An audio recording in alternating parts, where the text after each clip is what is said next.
Hello again. Now the main stories in London. Extinction Rebellion kicked off a bank holiday weekend of protests with their latest stunt, this time highlighting the risk of flooding to London's football clubs. Ahead of the Fulham match, activists put on their snorkels outside Craven Cottage to bring their message to fans. There was also a rally held in Brixton and an animal rights protest outside Smithfield Market. 16 people were arrested in demonstrations in the City of London yesterday, bringing the total over the past week to just over 300 people. Lauren Hall has the latest. This is the kind of thing we like to see. It's starting to move now, this game. The Notting Hill Carnival hasn't been able to go ahead this weekend, but we've still had something of a spectacle on the streets of West London. As Fulham prepared to host Stoke City this afternoon, there was a different match happening outside their stadium. Football Rebellion, a spin-off of Extinction Rebellion, were raising awareness of what climate change could mean for some of our football clubs. This is about raising awareness for football fans. 23 league clubs flooded by 2050. So, we're just making the point with life jackets and snorkels. It's not so easy to play football when you're underwater. They're not the only ones hoping they don't end up out of their depths. It's already been a busy weekend for the police, and that looks set to continue throughout the weekend. The August bank holiday is the busiest time of the year for the Metropolitan Police with the Notting Hill Carnival. Of course, that's been cancelled, but as you can see, officers are still keeping busy, policing the Extinction Rebellion demonstrations, as well as various other events happening around the capital. In fact, one officer just told me it's even busier than normal, and they've had to recruit officers from neighbouring police forces. Animal rights protesters also gathered at Smithfield Market this afternoon, one of a number of demonstrations taking place. There's going to be a significant policing operation this weekend to deal with the demand. Extinction Rebellion continue to suck in significant policing resources because of the tactics they're employing. But there are also other demonstrations, there's festivals, there's football taking place, as well as, again, making sure that all of the communities in London are safe.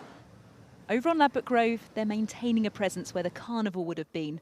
And they've also been at a number of football matches, although none quite like this one. It wasn't quite what football fans were expecting. I wonder what it was, to be honest. Everyone's got to do their bit, haven't they? It's a good way to raise awareness for it, definitely. I think it makes people look into it. I think that climate change is definitely something that needs more positive awareness. I don't think that it's being taken seriously enough. Demonstrators hope this will help them achieve their goal, to raise awareness of climate change. As for the goal of the police, it's to ensure the bank holiday passes by as peacefully as possible. Lauren Hall, ITV News, Fulham. Londoners are being urged to attend drop-in vaccination clinics as the capital continues to lag behind in its uptake of the vaccine. 1 million young Londoners have had the jab so far, but latest analysis shows 1/3 of young people remain unprotected. It comes as a report showed that the Delta variant of coronavirus makes it twice as likely that a person will need hospital care. It's really, really important all Londoners to have both the jabs, because this is the only way that we can stop spreading the virus, and especially Delta variant. Delta variant is become really scary because he's going to the younger cohort as well. It's not. Sport now, and an ex-Arsenal youth player has died at the age of 35 after an illness. Samuel Oji signed for the Gunners in 2000 before playing for a number of clubs, including Leyton Orient, before recently turning to management of Highgate United.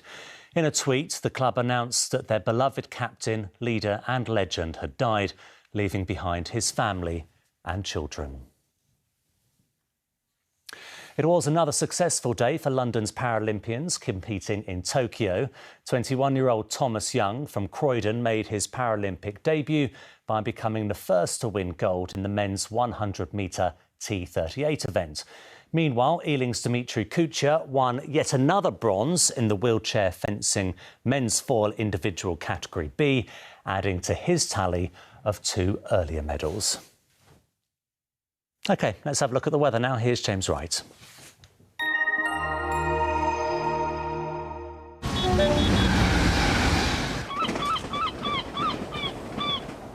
Great Western Railway sponsors the ITV London weekend weather. Hello there, good evening. A bit of a mixed bag today. Some sunny spells, some cloud, the odd little light shower. But through the evening, we'll see a lot of that disappearing. So a decent sunset. But we've still got this northerly breeze, and that's going to continue to feed in some fairly cool air from the north. It means that rural parts getting into single figures, just scraping into double figures in town. Through tomorrow morning, then, again, a bit of a mixed bag start to the day. There will be some sunshine out there, but we've still got this cloud drifting in from the north. The good news is it's quite broken at different layers, so I don't think it'll be particularly gloomy, but it will suppress the temperatures. We're looking at highs of 21 or 22 degrees Celsius, just sneaking into the 70s.